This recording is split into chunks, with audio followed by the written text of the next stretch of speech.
tara. Listo.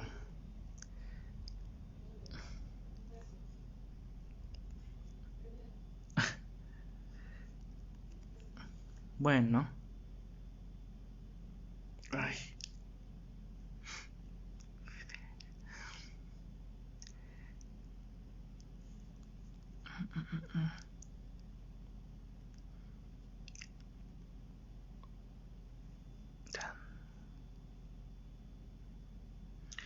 En breve continuamos porque... Úpale.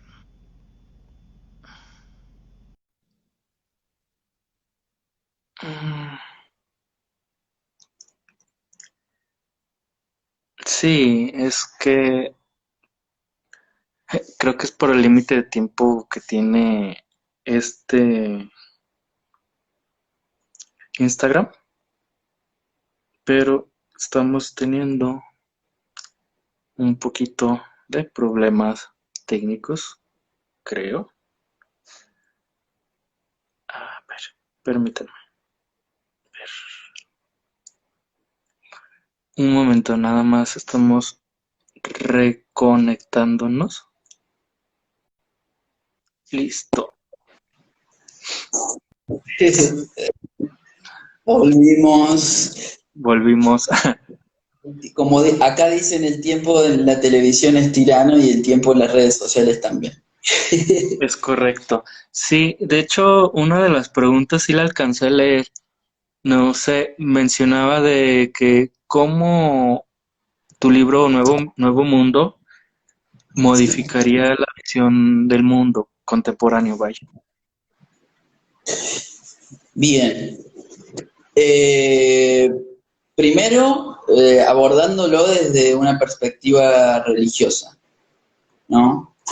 Yo creo que, bueno, es inevitable que las bases de la sociedad están hechas en cimientos religiosos, las religiones de Occidente, las abrámicas, sobre todo las cristianas en nuestro caso, eh, han hecho gran mella en nuestra cultura y en nuestra forma de vivir y de concebirnos. Y yo creo que, bueno, nada, que si se sacaran esas estructuras, eh, la sociedad cambiaría daría un giro de 180 grados. A ver, hoy en día tenemos la lucha inevitable contra el patriarcado, y bueno, y creo que el patriarcado, la mano derecha del patriarcado es la religión, es inevitable, ¿no? Eh, Pienso que se pueden sacar muchas cosas buenas. A ver, las religiones son inevitables también porque la ciencia no alcanza. Entonces nos creamos un conjunto de ideas, de ideales y de concepciones ontológicas que vendrían a explicar las cosas que no conocemos. El arte también está al servicio de eso, pero eso sucede hasta que viene la ciencia y nos dice, no es este el camino, ¿no? Y bueno, y ahí cambian las reglas del juego. Pero hay cosas que la ciencia parece no va a conquistar, ni ahora ni en un futuro cercano, y lo que nos queda es, digamos, la conciencia. A ver, si sabemos el sentido común también, si sabemos que hemos estado equivocados por mucho tiempo con respecto a, por ejemplo, el patriarcado, que es inevitable, ¿por qué vamos a seguir defendiéndolo? ¿O por qué vamos a tener grupos minoritarios o mayoritarios que siguen luchando para que el patriarcado siga existiendo con tanta vehemencia? Eh, Creo que es más que necesario que recambiemos eso, que reveamos y bueno, nada, volviendo a la cuestión. Nuevo Mundo vendría a dar unas bases científicas para que eso suceda. La posibilidad, lo que más me gusta de la ciencia ficción, que al comienzo de la conversación me consultaste por qué me gustaba como género predilecto la ciencia ficción. Eh, lo que más me gusta es que eh, no soy muy adepto de la fantasía porque no la consumo, pero a la hora de expresarme no me siento cómodo. En cambio, la ciencia ficción sí, porque soy una persona bastante cientificista y bueno, nada, digo, hay cosas que todavía la ciencia no ha conquistado, pero ¿qué pasaría si sí lo hiciera? Entonces, en mis escritos pasa eso. Eh, Cuando la ciencia alcanza eso, ¿qué sucede a nivel social? ¿No? Y ahí también hay otra parte que me gusta mucho explorar, que es la parte sociológica. Me gusta mucho, en mis escritos van a ver mucho eso. Eh, Explorar la sociedad, cómo la sociedad se comportaría ante ciertas situaciones. A veces suelen ser, se suelen repetir, digamos, ante grandes conocimientos, la sociedad que pasa. A los grandes científicos siempre los han acusado de herejes, de que me los hoguera y bueno, tantas cosas que hemos escuchado no sé, de tantos científicos cuando han descubierto algo que viene, digamos, a contradecir todo lo que uno ya daba por hecho. Eh, pero estamos en un punto de nuestra historia en el que tendríamos que cambiar ya eso, ¿no? Hemos pasado por la Edad Media en la que quemábamos en la hoguera a los científicos que nos traían la verdad. Después vino la Edad Moderna con todo su romanticismo y su cuestión. Y nada, creo que ya estamos en un punto en el que tenemos que abrazar a la ciencia. Y yo veo, por ejemplo, del lado sobre todo de Europa, hay mucha gente que es atea. Acá en América Latina todavía está el fenómeno de la gente, la mayoría de la gente es o cristiana por añadidura, porque culturalmente se autodefinen así, pero no son practicantes, o los que son practicantes y lo hacen con mucha vehemencia. Eh, y creo como que hay poco espacio para la gente atea y hay mucha intolerancia, mucho dogmatismo de odio hacia la gente que piensa diferente, hacia las minorías sexuales, que es algo que me toca a mí de cerca, pero no me limito solo a ello porque me toca de cerca a mí, sino que es contraproducente en muchos aspectos y bueno, nada, desde acá, desde América Latina, pienso que es nuestra misión, si lo estamos viendo, o sea, si lo estamos viendo, no podemos hacer la vista gorda y dejar que siga ocurriendo. Eh, Nada, creo que es fundamental que reveamos los cimientos de nuestra sociedad, de nuestra cultura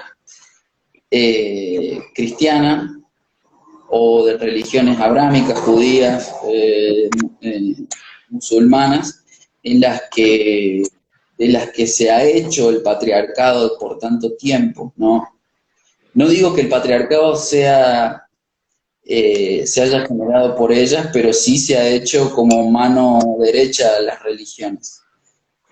Pero Eh, incluso ha llegado paradójico esta situación del conocimiento y de la ciencia, porque también está habiendo un fuerte movimiento de los terraplanistas y los sí, antivacunas.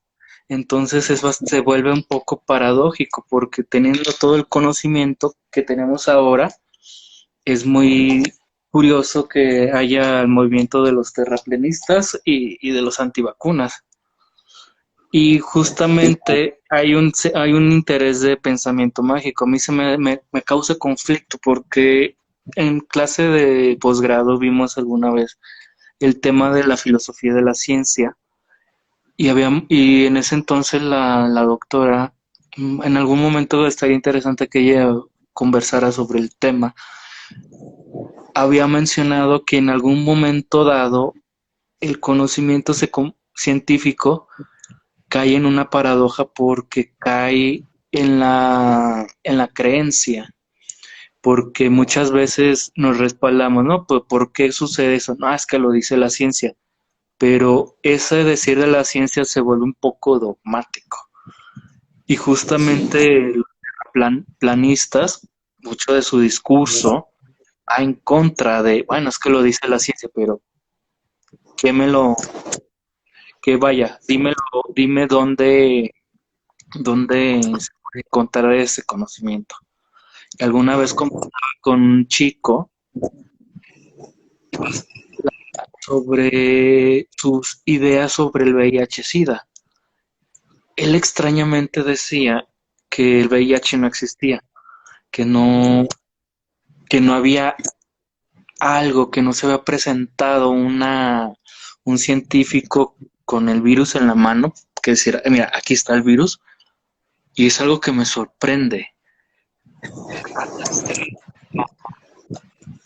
Esa me asusta mucho que a tal grado de conocimiento que tenemos haya tanta ignorancia y tanta torpeza en cierta manera. Por ejemplo, una persona, pues, tú ves, ahora mismo en México y en otros países, están negando la existencia del virus, del COVID. Sí, Ah, lamentable, lamentable. Ahí hay una pregunta que justamente es bastante atinada.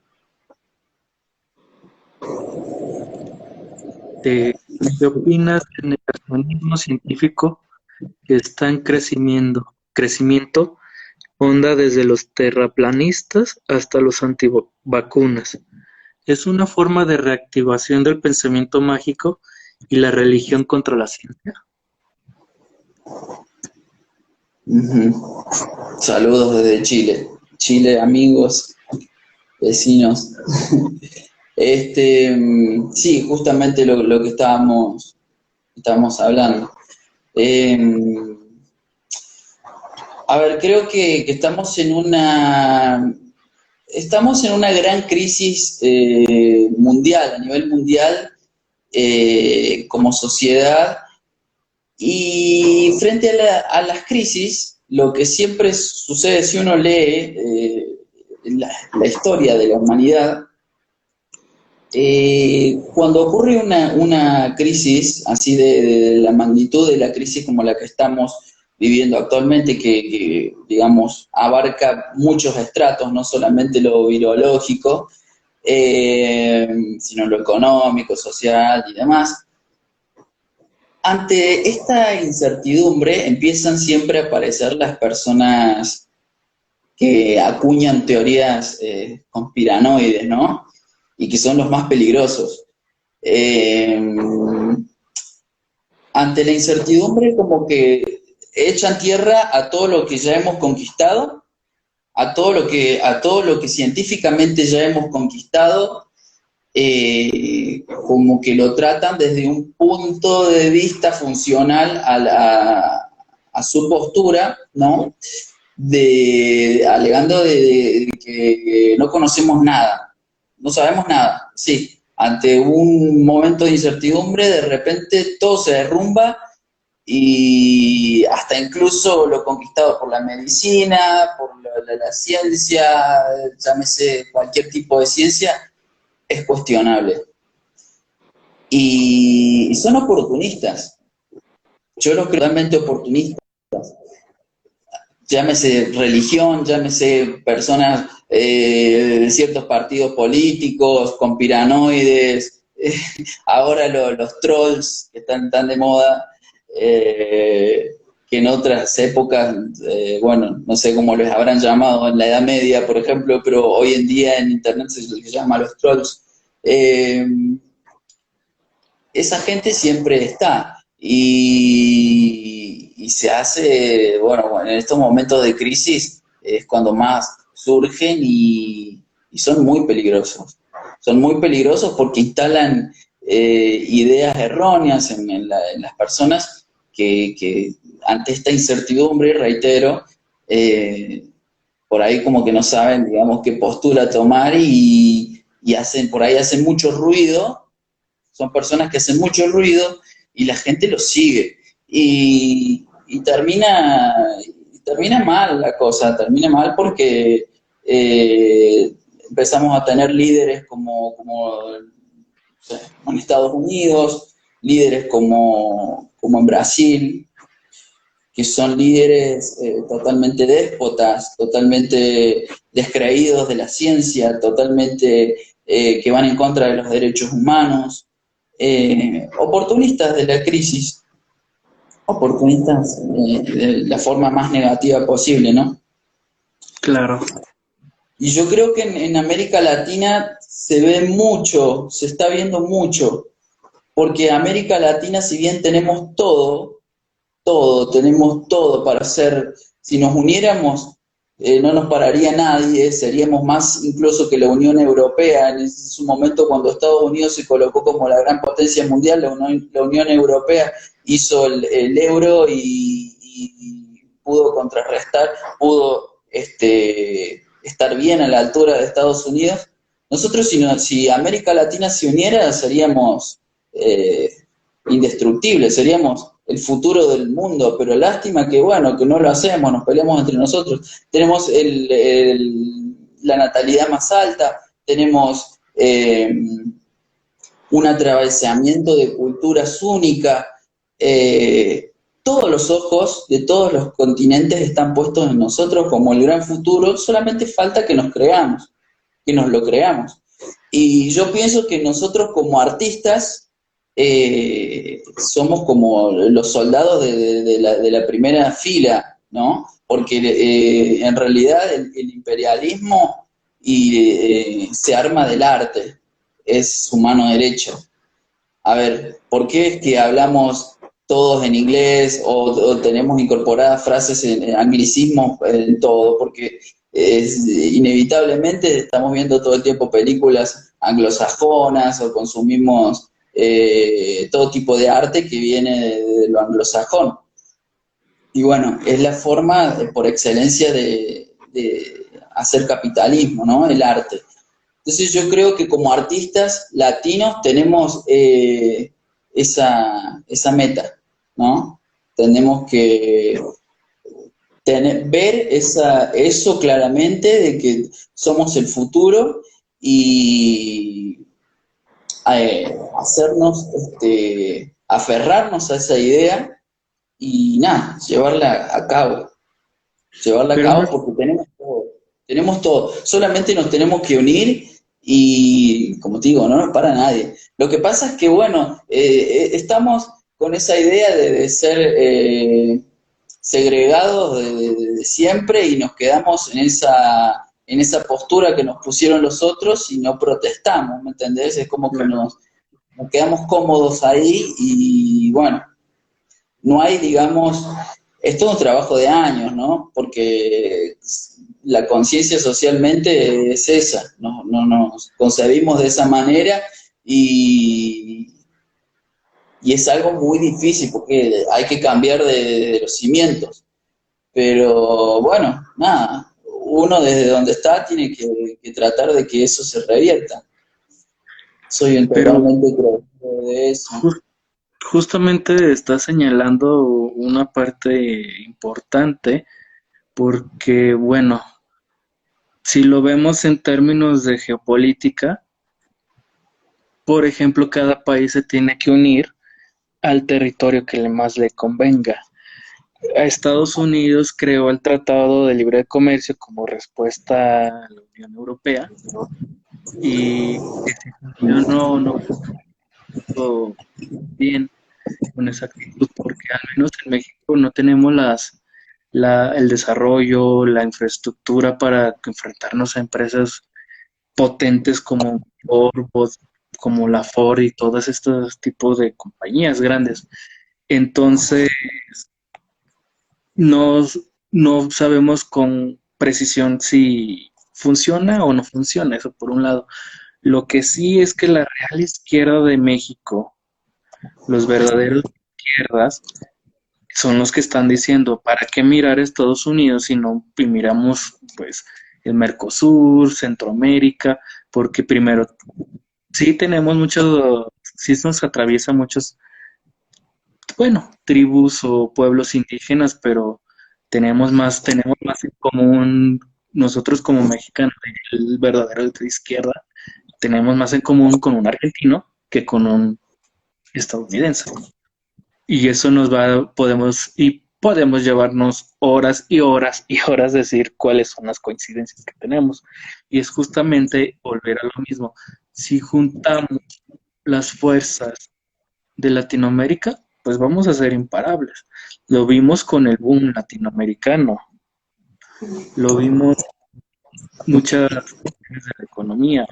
Brasil, de un país muy pobre, creció en menos de 10 años o más, entre 10 y 15 años creció mucho.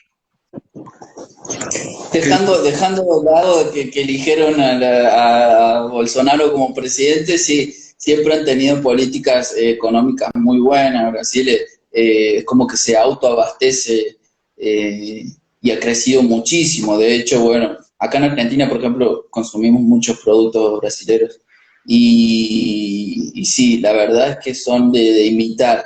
Y ojalá que sí, ojalá que nos uniéramos como todo el continente, lo que es la parte latinoamericana, así como se unió la Unión Europea y ya te digo, somos el futuro, somos el futuro. Y lo que es la parte artística, que es la que nos compete, yo creo que tenemos que llevar esa idea como, a ver, empuñarla como una lanza. Esa idea tiene que acompañarnos en todo lo que nosotros difundamos, porque si bien yo digo, a ver, lo que yo hago es por el amor al arte, es inevitable ser políticos, ¿no? Y cuando digo políticos no es pertenecer a a un partido político en particular, porque pertenecer a un partido político también limita, el fanatismo siempre limita y te quita tu criterio,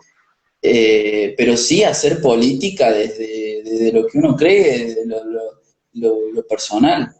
Eh, Creo que el artista tiene que ser político, no ser tibio, porque, a ver, si bien nuestro rol es entretener, eh, tenemos que dejar un mensaje, Pero, no termina en el pero entretenimiento. justamente eso es un mensaje muy curioso.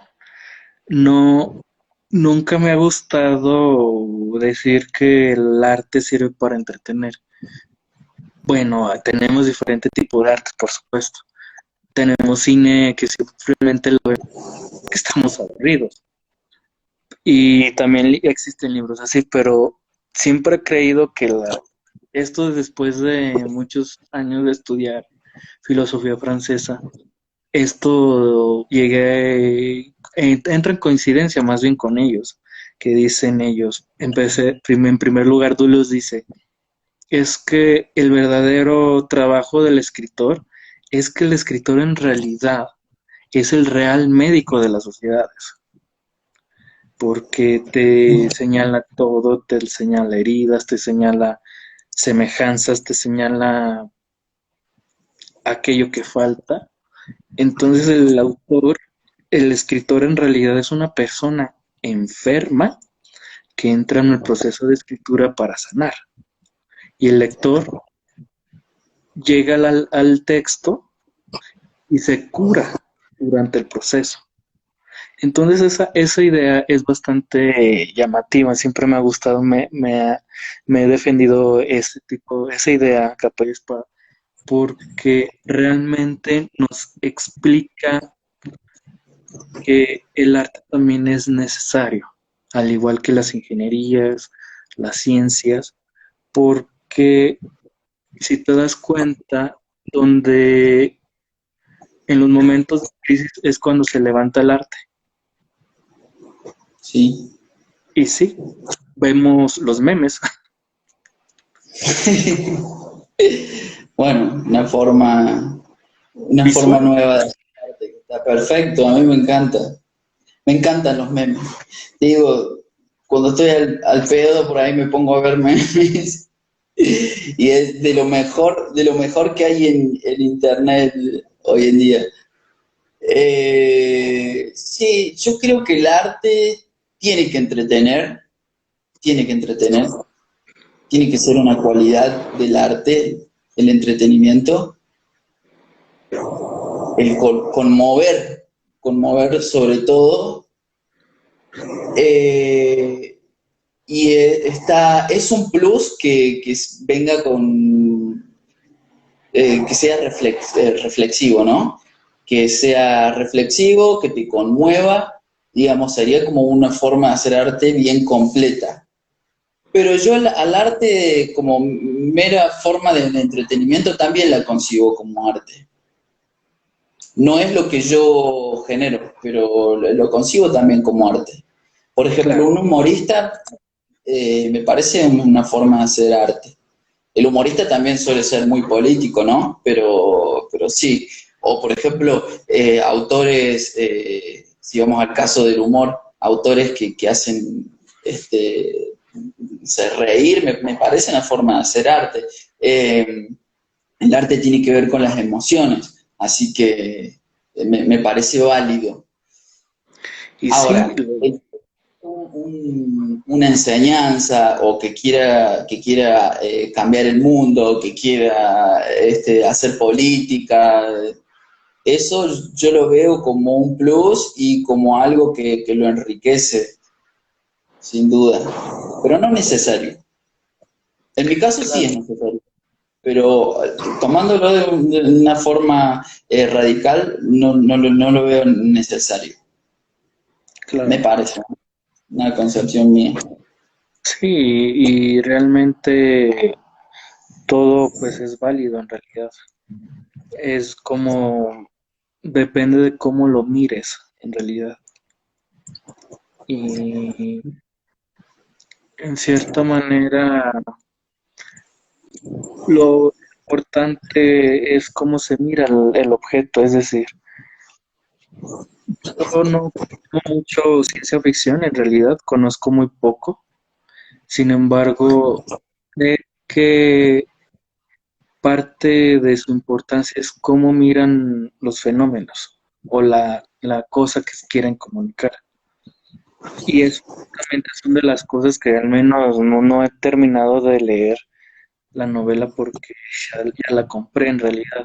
La compré justamente hoy en la mañana.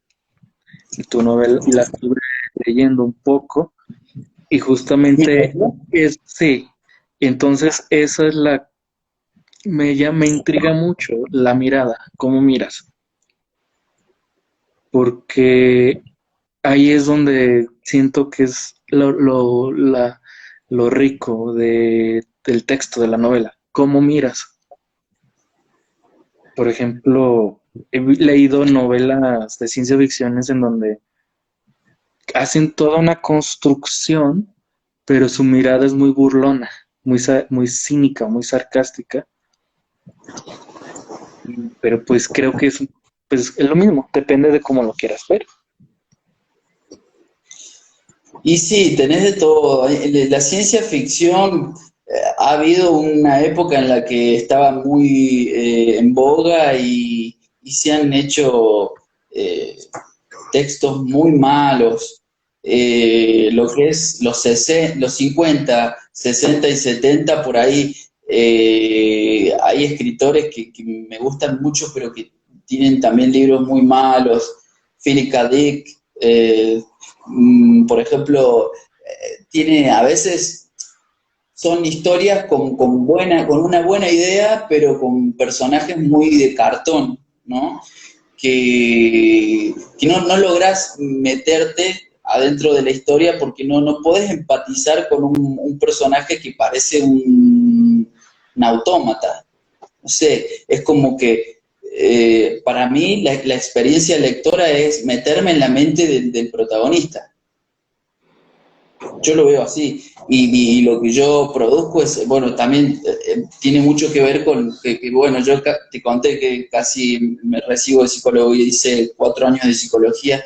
Me gusta mucho abordar la naturaleza humana, la personalidad, el carácter y meterme mucho en la mente del personaje, de personas bien diferentes a mí.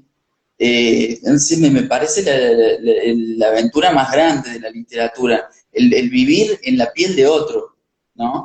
Y el meterte en eso y poner a esa persona en situaciones extremas y ver cómo actuaría.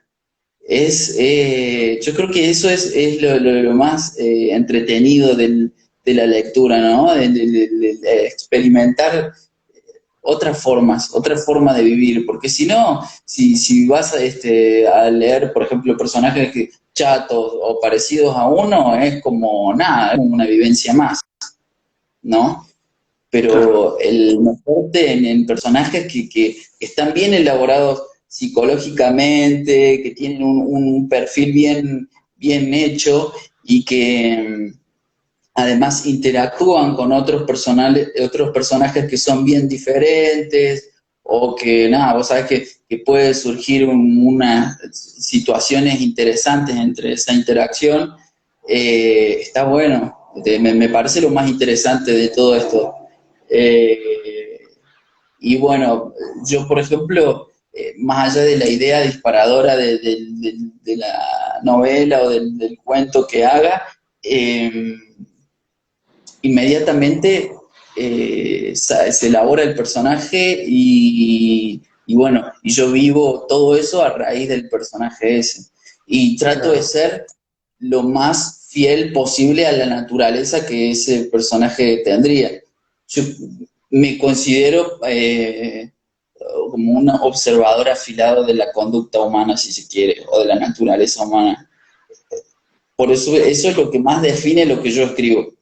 Entonces, cuando hablamos de géneros, está bien, puedo hacer género de ciencia ficción, fantástico, terror, pero mis personajes siempre trato de que sean lo más profundos posibles y que no estereotipados, porque no me gustan mucho los estereotipos, aunque por ahí caen inevitablemente en los estereotipos, pero sí en eso, ¿no?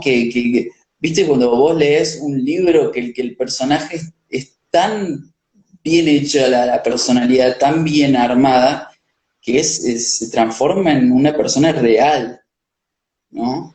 Eso, el llegar a eso me parece la experiencia más exquisita de la lectura. Se transforma en una persona real y que te marca porque además vive situaciones extremas y vos la vivís dentro de esa persona. Es un fenómeno que solamente ocurre con la literatura, porque con lo que es los medios audiovisuales no podés meterte adentro así de un personaje, no te lo permite. Yo hago, bueno, si has leído algo entonces mío, ¿sabes? Me meto mucho en la cabeza del personaje y por ahí me explayo, sí sé que ese es mi error, que me explayo demasiado en los pensamientos, en el mundo introspectivo del personaje y bueno, nada, eso es lo que más me gusta, lo que más me gusta en mi escritura y lo que más me gusta encontrar en otras, en las cosas que leo.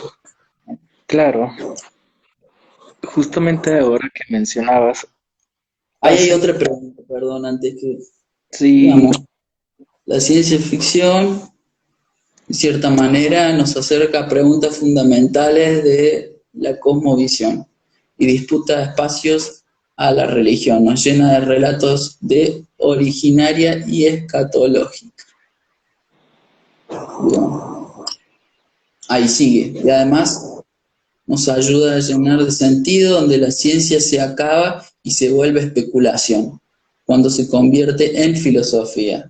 Me encanta. Sagan, bueno, vale Sagan y sus novelas, por ejemplo. Sagan es un referente para mí también. Sagan es un gran referente. No sé si has visto la serie de Carl Sagan. Sí, no toda, pero he visto pedazos en realidad. Bueno, es un genio, un genio, un genio. Muy Y, adelantado. y justamente hablabas de los personajes. Me Sí. hizo recordar uno de los personajes, bueno, de mis favoritos es Cosimo del El Varón Rampante. No sé si has leído esta novela, es un niño o preadolescente que se Ujú. enoja con su mamá, con su madre, porque no quiere comer sus verduras, y decide subirse a un árbol y toda su vida se la vive entre los árboles. ¿Cómo se llama? Conoce a su no, a su pareja, incluso conoce a Napoleón Bonaparte, pero toda su vida es en los árboles. Pero justamente ese personaje que puede ser muy infantil me Sí. hizo ver como la otra perspectiva de vida, otra mirada. Y es algo que también la ciencia ficción ha logrado conmigo. Por ejemplo, hay un texto que se llama poco conocido, Sisiges y cuadraturas lunares, que es una polémica entre un monje y otro monje, entre monjes en realidad, Ujú. y hablan sobre una posibilidad de un viaje a la luna. Y estamos hablando de un texto de 1700 o 1600 y es algo interesante cómo plantea un viaje a la luna, pues que fue antes de Julio Verne, por ejemplo, pero fue después de los libros de viaje a la luna de Luciano de Samosata. Entonces, creo, o siempre me he quedado con esta reflexión de que la ciencia ficción siempre ha estado presente, pero muchas veces lo hemos visto por ejemplo, desde la sátira, desde la fantasía o desde la filosofía.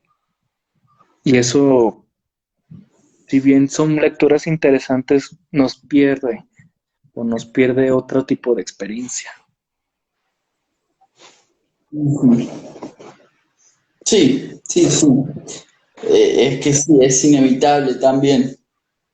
Es inevitable que cuando uno opta por un tipo de lectura se pierde de otra. Eh, yo creo que la ciencia ficción sobre todo eh, nos... la premisa de la ciencia ficción es nos deja ver mundos que podrían suceder, ¿no? Nos permite explorar mundos que podrían suceder, no fantásticos, mundos que podrían suceder. Y como decía recién uno de los chicos que estaban hablando ahí, eh, nos deja mucha tela para cortar en lo que respecta a la filosofía. A mí me gusta mucho la filosofía también. Eh, nos deja muchísimo tema para filosofar. De hecho, la filosofía es atemporal porque justamente está basada en los supuestos, ¿no? Eh, la gran parte de la filosofía, los grandes referentes de la filosofía basan en supuestos. No te hablo de alguna corriente en particular, pero en general es así, por ejemplo los existencialistas también. Eh, y bueno, más que nada eso, yo creo que eso es lo más importante en la ciencia ficción.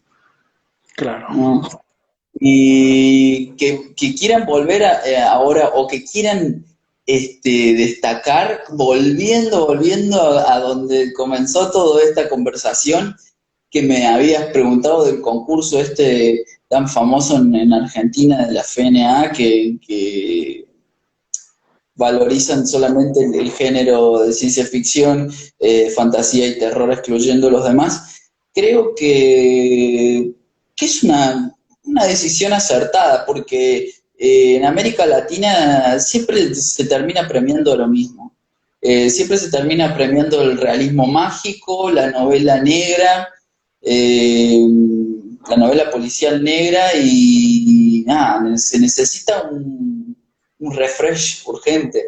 Y además es cierto, los autores de ciencia ficción y de terror no tienen visibilidad en América Latina, por lo menos en este lado no, es muy escaso, es muy escaso. Mariana Enríquez es una referente, pero es un caso excepcional. Es como que se sigue, en los concursos literarios se sigue premiando el realismo mágico. A ver, sos latino, tenés que hacer, para triunfar a nivel mundial, tenés que hacer realismo mágico. ¿Por qué? Porque los precedentes que tenemos lo han hecho así, entonces tenés que seguir haciéndolo de esa manera. Y no, eh, basta con decir que Borges es el mejor escritor argentino, porque si nos limitamos a eso, si bien a mí me encanta Borges, ¿no?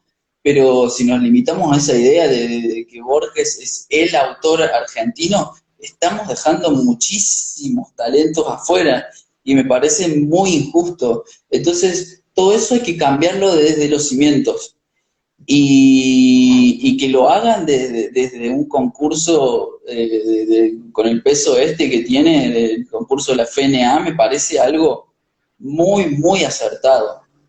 Está muy criticado porque además afecta a los poetas. Eh, pero yo creo que los poetas, muchos dicen bueno, yo me hago cargo de lo que voy a decir, ¿no? Pero muchos poetas dicen que son marginados en el arte en general, pero yo pienso todo lo contrario, pienso que a los poetas se les da mucho más lugar que al narrador, más allá de que el narrador sea más comercial, en lo que es las clases elitistas de la literatura, el poeta tiene más peso que el narrador. Ahora, a nivel comercial, a nivel popular, sí, el narrador tiene más peso, ¿no? O sea, ¿por qué? Porque obviamente para hacer una película no vas a hacer una película de una obra poética, vas a hacer una película de una narración. Pero creo que los dos géneros están segregados en distintos espacios. Y no digo que un género tenga que, digamos, el valorar un género tenga que desplazar otro, ¿no? Me parece que son todos válidos. Claro. Pero todos los que protestaban sobre este concurso alegaban que eso, como que los dejaban de lado a los poetas. Y no, tenés una cantidad de concursos para poesía. Nada, me parece perfecto que se quiera valorar este tipo de género que no se lo venía haciendo. Me encanta.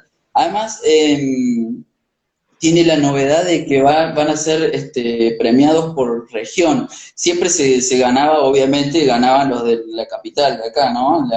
Todos eran escritores de Buenos Aires. Ahora hay un premio por Capital Federal, otro por la provincia de Buenos Aires, otro por Córdoba, Santa Fe y no me acuerdo qué otra provincia, y bueno, y tenés así como de varios sectores que está buenísimo porque hay más inclusión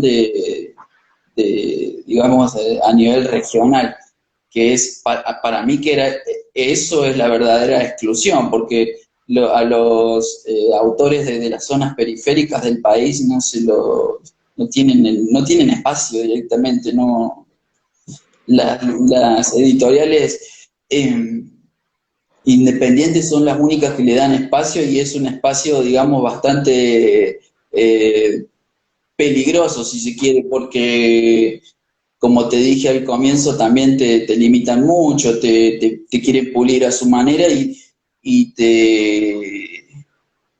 te hacen un producto de ellos, básicamente. No perdés tu esencia. Claro, Eso, por lo menos desde mi experiencia con las editoriales independientes por las que he pasado, me ha pasado eso. He conocido otras editoriales independientes que no, que está re bueno lo que quieren generar, pero por lo general me he topado con ese tipo de editoriales independientes que tienen esa mirada como muy sesgada, muy, muy estrecha. No me gusta. Por lo bueno, menos eso me pasa. Sobre todo cuando era más chico, ¿no? claro. Bueno, ya creo que damos concluido esta charla. Muchas gracias, Max. Si hay alguna pregunta de alguno de los que nos están escuchando, Era un si no, poco, che. sí, Nos extendimos mucho. sí, porque si no se bueno, un ratón. Y Bueno, bueno, somos de conversar mucho, ¿qué le va a hacer? sí, claro. Entonces, al parecer, no hay comentarios de cierre. Antes que nada, muchas gracias por aceptar esta invitación en nombre del Lugar Poema también. Y pues también es parte de ¿cómo se llama? Una renovación de visiones para también de conectar diferentes regiones. Muchas gracias, Max. Y Gracias, chao. Nos vemos, gracias. gracias a todos los que quedaron y gracias a vos. Que Sale, tengan vale. Nos vemos, descansen.